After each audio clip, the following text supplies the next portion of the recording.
Social media پر کچھ videos release ہوتی ہیں جس میں سعودی عرب کی سڑکوں پر 3 پیسنجر ایئر کرافٹس کو بڑے بڑے ٹرکس میں دیکھا گیا۔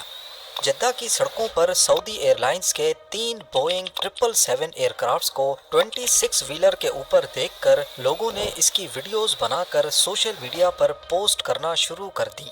آگے پیچھے پولیس اور ٹریفک ڈپارٹمنٹ کی ایسکارٹ وہیکلز اور کئی کرو ممبرز جو اس قافلے کو آگے بڑھنے میں مدد کرتے دکھائی دیے۔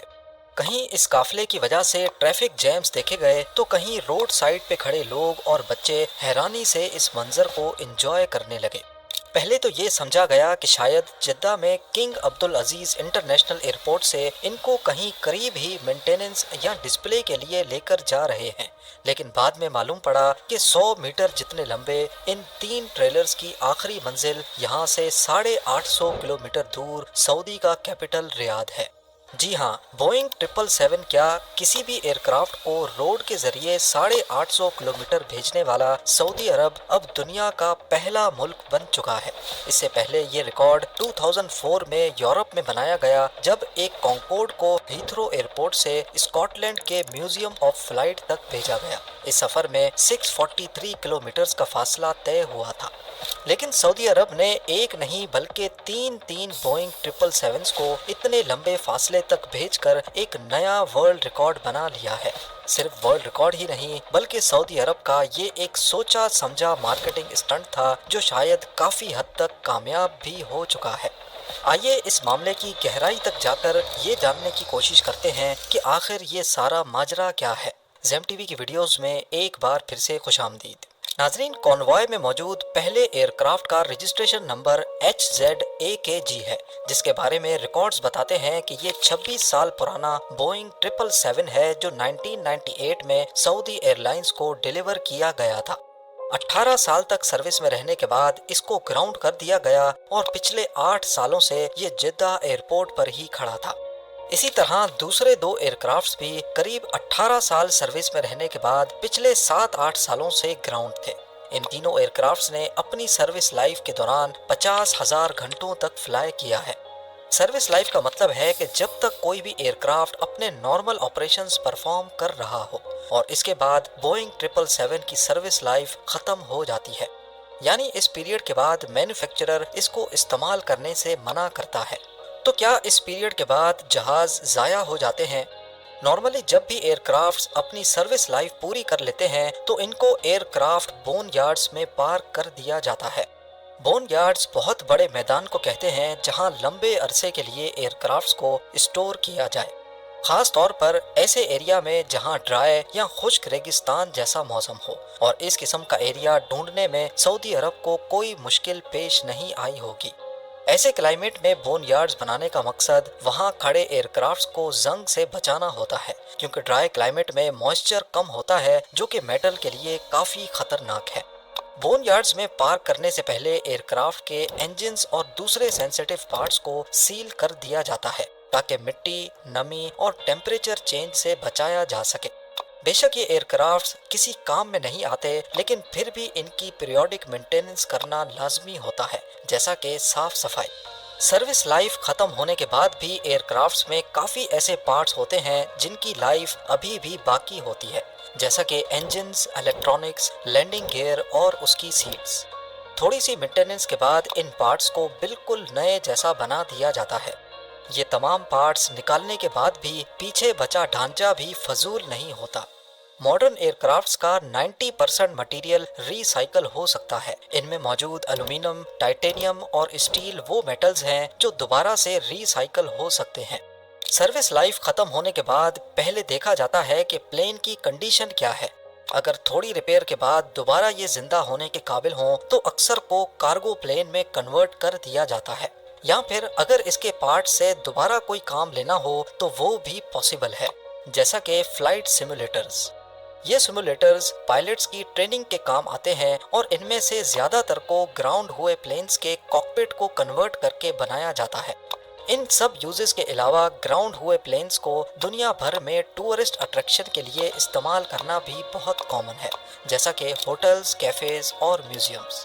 پر یہ ڈیپینڈ کرتا ہے کہ جو ٹورسٹ اٹریکشن کے لیے استعمال کرنا چاہتا ہے وہ ایئر کرافٹ ٹرانسپورٹ کرنے میں کتنا خرچہ برداشت کر سکتا ہے۔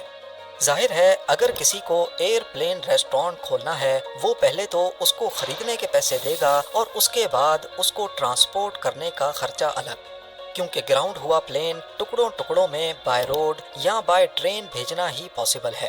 سعودی گورنمنٹ نے بھی ان 3 بوئنگ 777 ایئر کرافٹس کو اسی مقصد کے لیے اتنا دور بھیجنے کا فیصلہ کیا، جس میں 850 کلومیٹر تک ہونے والا ٹرانسپورٹ پہ خرچہ ان کے لیے اتنا میٹر نہیں کرتا۔ اصل میں ان پلینز کی منزل ہے ریاض سیزن 2024۔ یہ سعودی کے کیپٹل ریاض میں ارینج کیا گیا ایک ایسا میگا ایونٹ ہے جس کا مقصد دنیا بھر سے ٹورسٹ کو اٹریکٹ کرنا ہے، انٹرٹینمنٹ، شاپنگ، کلچر اور اسپورٹس۔ اس ریاض سیزن کو آگے مختلف 14 زونز میں ڈیوائیڈ کیا گیا ہے، جس میں boulevard world, boulevard city, kingdom arena, wonder gardens, zoo, dunes, studio tour اور سب سے نیا بولیوارڈ رن وے بھی شامل کیا گیا ہے۔ ریاض سیزن 2024 کے لیے ایک پورا ایئرپورٹ بنایا گیا ہے جس میں رن وے، کنٹرول ٹاور اور 3 real life Boeing 777 aircrafts موجود ہوں گے۔ دنیا بھر سے آئے ٹورسٹ اس زون میں اپنے ایویشن کریز کو پورا کر سکیں گے۔ لگژری ایئر کرافٹ باڈی کے اندر ڈنر ہو، کاکپٹ میں یا پھر کنٹرول ٹاور میں، ایئر کرافٹ سے ریلیٹڈ بے شمار لگژری انٹرٹینمنٹ کے لیے ریاض سیزن 2024 میں بولیوارڈ رن وے زون کو انٹروڈیوس کروایا گیا ہے۔ اکتوبر 2024 سے شروع ہو کر مارچ 2025 تک چلنے والا یہ ایونٹ سعودی پرنس محمد بن سلمان کے ویژن 2030 کا ایک چھوٹا سا حصہ ہے۔ اس کو سب سے پہلے 2019 میں اسٹارٹ کیا گیا تھا، لیکن کووڈ کی وجہ سے اس کو انٹرنیشنل پریزنس نہیں مل سکی۔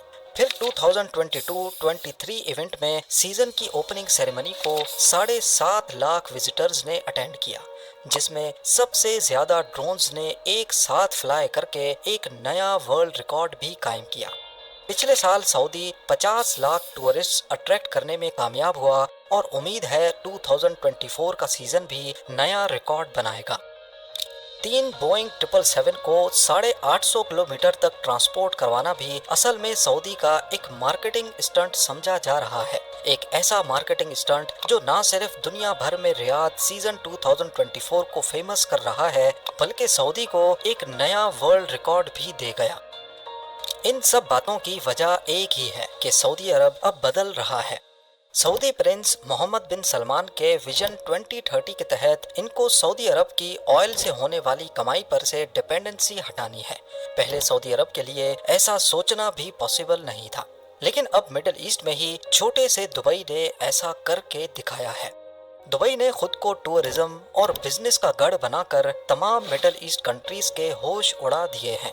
جہاں پہلے UAE بھی آئل پہ ڈپینڈنٹ تھا، اب ورلڈ کلاس انفراسٹرکچر اور انٹرٹینمنٹ کی وجہ سے یہ ڈپینڈنسی صرف 5% رہ گئی ہے، اور یہ سب دیکھ کر سعودی عرب بھی اپنے لیے اپرچونٹیز تلاش کر رہا ہے۔ آپ خود دیکھ لیں کہ ویژن 2030 کے سائے تلے سعودی جتنے بھی پروجیکٹس لانچ کر رہا ہے یا جتنے بھی ایونٹس ہوسٹ کر رہا ہے، ان کا ٹارگٹ صرف ویسٹرن ورلڈ ہے، پھر چاہے وہ $500 بلین کا نیوم پروجیکٹ ہو یا دی ریڈ سی پروجیکٹ، جس میں 50 لگژری ہوٹلز اور 1000 ولاز بنائے جا رہے ہیں، کچھ ساحل پہ اور کچھ ریڈ سی میں بنے آئی لینڈز پر۔ انٹرنیشنل ایونٹس کی بات کی جائے تو 2025 میں سعودی عرب فارمولا ای پری ہوسٹ کرنے جا رہا ہے، اور 2020 سے دکر ریلی بھی سعودی ہی ہوسٹ کر رہا ہے، جس میں آف روڈنگ ڈرائیورز کو مشکل راستوں سے ہو کر 800 کلومیٹر کا ٹریک پورا کرنا ہوتا ہے، وہ بھی صرف ایک دن میں۔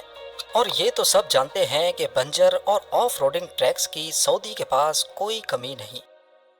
جدہ سے ریاض سعودی ایئر لائنز کے 3 بوئنگ 777 کا یہ سفر کسی بھی طرح سے آسان نہیں تھا۔ سب سے پہلا ٹاسک تو ایئر کرافٹس کو ٹرانسپورٹ کے لیے تیار کرنا تھا، جس میں پلین کے ونگز اور ٹیل کو نکالا گیا اور پیچھے بچا صرف فیوزلاج۔ ایک فیوزلاج 200 ٹن وزنی، جن کو اٹھانے کے لیے اسپیشل کرینز کا بندوبست کیا گیا۔ لفٹ کرنے کے لیے اسپیشل نائلون بیلٹس کا استعمال ہوا تاکہ باڈی پر اسکریچز نہ آئیں۔